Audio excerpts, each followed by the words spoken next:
Throughout the history of the Doom franchise, there has been a wide variety of levels ranging from the weird, the cool, and the just downright crazy. Whether it be like a go to it or whether it be just like a final sin. So, the question is, which one do I think is the best? Now, in a previous list that I've done, I've already covered what I think are the top 10 best classic Doom levels, but today we're going to be focusing on the modern ones. So, in today's list, I'm going to be counting down what I think are my top 10 modern Doom levels. Now, this list will cover games. This list will cover the levels from Doom 2016 and Doom Eternal, including its DLC. However, it will not include Doom 3 because I think that's kind of an odd one out. Also, if you're watching this and you haven't played Doom Eternal yet, this list will feature quite heavy spoilers. So yes, there is a spoiler alert in this video, just to let you be warned. So anyway, with that being said, let's get into the list and see what's what.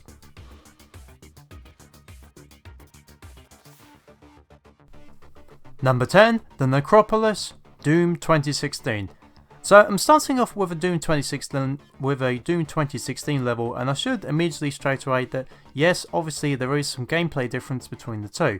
I do think overall Doom Eternal has the smoother gameplay, but Doom 2016 feels more old school to me, and it kind of feels like that in this map. So Necropolis, the point of the mission is you have to retrieve the Crucible from Hell. So you have to first acquire a blue skull and a yellow skull in order to unlock a kind of a entry down to the teleport, I guess you could say, to the Crucible. And this level also features one of the 3 main boss battles against the 3 Hell Guards, which are guarding the Crucible.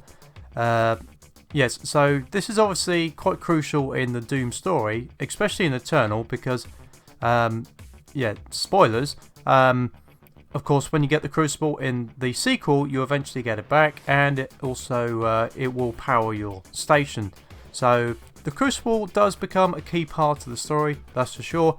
And yes, so I think overall it's a bit more of an old school feel, and that's why it's number 10 on this list.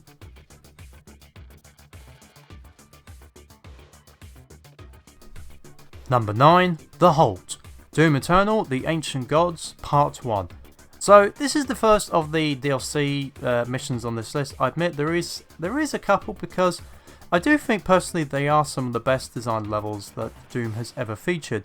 But I'm starting off with this one mainly for a storyline reason. So this, so the Halt, you return. So the Halt is a region of Urdact which has been corrupted by the demons after the events of well, the level Urdact. You return to try and resurrect the Dark Lord with the Dark Sphere. Although the father, you discover that the AI Vega was actually the father in a previous life, and that Samuel Hayden had removed him. So the other reason this is on the list is because you actually get to face Samuel Hayden, who is now the Seraphim, in a boss battle which is actually quite challenging. It's one of the more tricky ones. Yeah, it's one of the more tricky ones I think I've encountered over the franchise of the Doom video games. Especially because I hate those spirits. They're quite annoying. But yes, so challenging boss battle, and also right at the end of the level it features a key cliffhanger for the next DLC, which is obviously, well, which was quite a bit of a surprise when I first watched it for myself. So that's why it's number 9 on this list.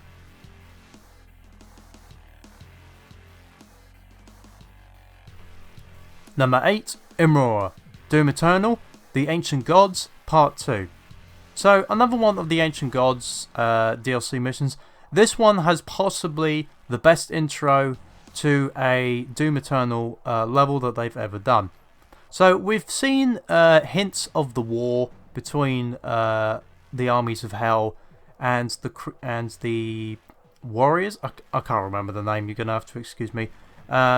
Sentinels, yes. So we've seen hints of it in the story and also codexes with pictures, but this is the first time we actually generally get to see, generally get to experience the war, And yes, it's possibly the best intro and one of the best visuals in the Doom franchise. Just seeing the war going on around you, including dragons burning the landscape, is pretty cool, I have to say.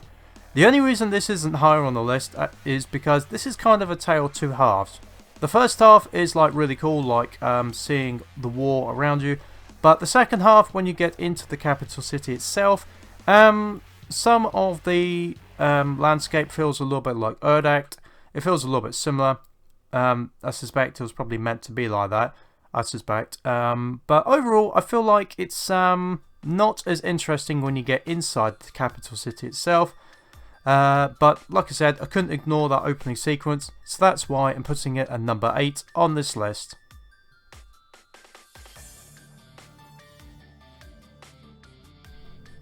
Number 7, Lazarus Labs, Doom 2016. So with this one, this is a little bit of one of those maps which gives you a little bit of an insight into what is going to be happening in the future of the series, because you get the first view of the Crucible.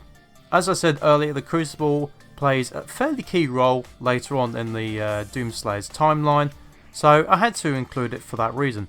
Second, it also shows that the Doomslayer symbol is kind of more a staple of Hell than we think, because it's on the Seraphim Stone, I think that's how you pronounce it. But of course, the main reason this is on this list is because of one reason, and that's the Cyberdemon boss. So the Cyberdemon is of course the staple in the Doom franchise, along with the Spider Mastermind. And yes, this was, I believe, this was the first proper boss battle that we got in the Doom 2016 game. So and technically, while they say it's not a Cyberdemon, Doom Eternal does have kind of Cyberdemons in the form of the Tyrus, I think it's pronounced. But they feel more common.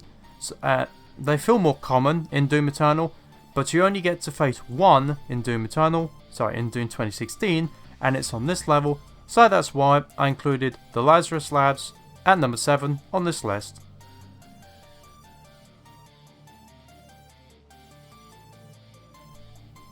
Number 6, the World Spear, Doom Eternal: The Ancient Gods Part 2. So this is another DLC list, so this is another entry from the Doom Eternal DLC. But I think personally, this might be overall one of the best maps I've played for 3 reasons. Firstly, it introduces a lot of new enemy art types, such as the Armoured Baron of Hell, the Fire Imp, the Stone Imp, sorry, that's the one. It introduces quite a few new enemy types, which I think adds definitely more variety. Second, you get possibly the best weapon in all of Doom, and I'm not making that up, with the hammer. I can't remember its name, I admit, but yeah, personally, and I said this in my playthrough series of Doom Eternal, I think it's actually better than the Crucible itself. It's only a lot of fun to use. The third thing is, I think this is one of the best looking maps they've ever made, and also introduces the grappling targets. Now, some people aren't fans of the parkour stuff in Doom Eternal, but I actually think it adds a little bit of variety to just walking around the corridor. And the fact that they introduced like some grappling hook swing type of things in the second DLC, I actually kind of really like that. So overall, the World Spear, yes, new enemies which are fun to face. Definitely a wide variety of enemies, and yeah, the visuals, and that's why I think it deserves to be number 6 on this list.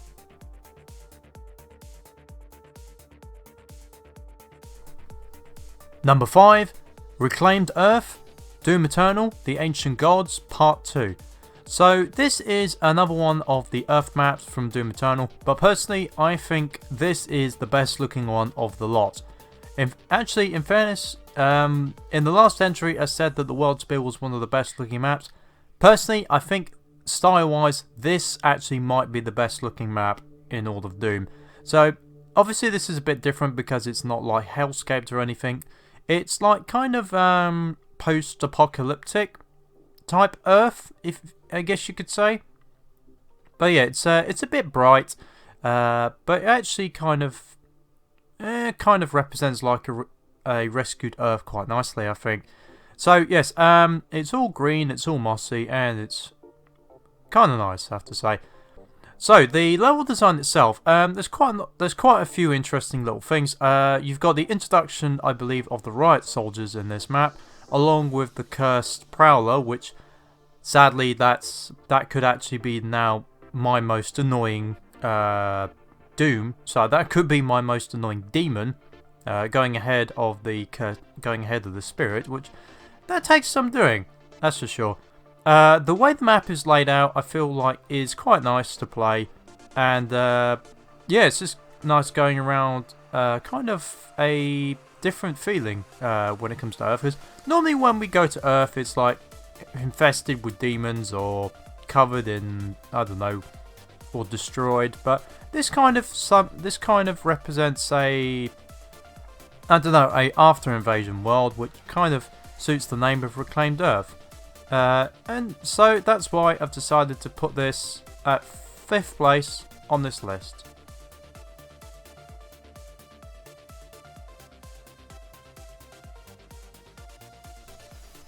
Number 4, Foundry, Doom 2016. So I mentioned earlier in a previous entry that Doom 2016 feels a bit more old school than Doom Eternal because it feels more like just run around, gun them down, that type of thing. And that is exactly the type of feeling you get from Foundry.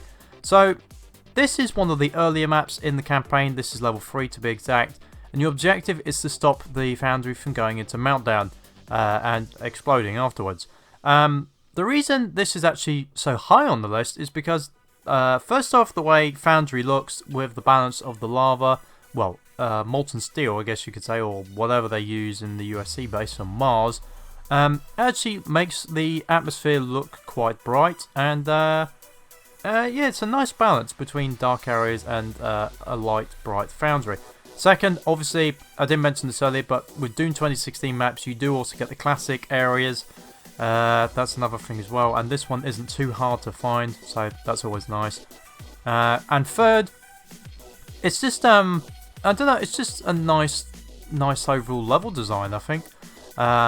I think it's one of the better ones from Doom 2016, if I'm going to be honest. So yes, not really much else to say actually on that. So that's why I'm putting Foundry at number 4 on this list.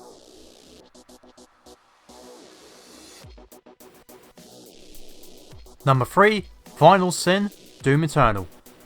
So this is the finale to the Doom Eternal campaign, as in the main campaign, the original one. And this features returning to Earth to face possibly the boss of the Doom franchise, and that is the Icon of Sin. Although this time the Icon of Sin is actually a massive Great Titan. So it's a little bit different than normal, because previously we've just seen the Icon of Sin as kind of a skull or a head attached to a wall. So yeah, it's a little bit different, a little bit of a different take on the Icon of Sin, but I think it works quite well. So the rest of the level itself, you have to go around you have to go across skyscraper and skyscraper in order to chase down the Titan. And then eventually when you get to face off against the Icon of Sin, it's a 2-part battle where first you got to destroy its armor, then you got to take down the Titan itself by destroying 8 body parts. But of course, being a boss battle, the second part is more difficult. So you do have to have a slight bit of caution to make sure you don't get killed. But yeah, I think the level design, I keep saying level design a lot, but I think it is a key factor of my decisions. The level design is quite nice, like going across and through different collapsing buildings. And the world itself is changing around you, because when the Icon of Sin is walking around, he is destroying some of the buildings, so it is a little bit of a changeable environment. But yes, I think as a final boss battle goes, it's a pretty good one, and that's why I'm putting it number 3 on this list.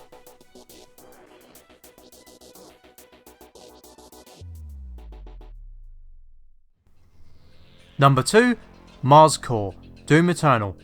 So for me, I feel like this is the best mission in the campaign of Doom Eternal, in the standard game, for a couple of reasons.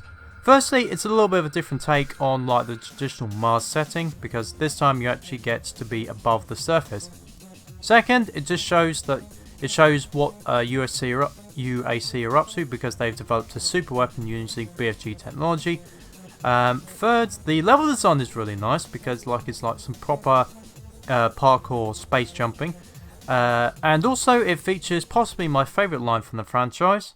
That is a weapon, not a teleporter. Along with possibly my favourite visual actually as well, where you just see the Doom Cannon getting in a loaded artillery gun, fired through a building and just shrugging off when he gets through it, which I think is pretty sweet, and kind of sums the Doom guy up if you think about it. So yes, I think level design is really nice. The way the level looks is really good, and it's just a little bit more of a different setting on the traditional Mars formula. And while I think this is the best in Doom Eternal, it's not, I think, the best Doom level outright. And now it's time to reveal what I think is number 1 on this list.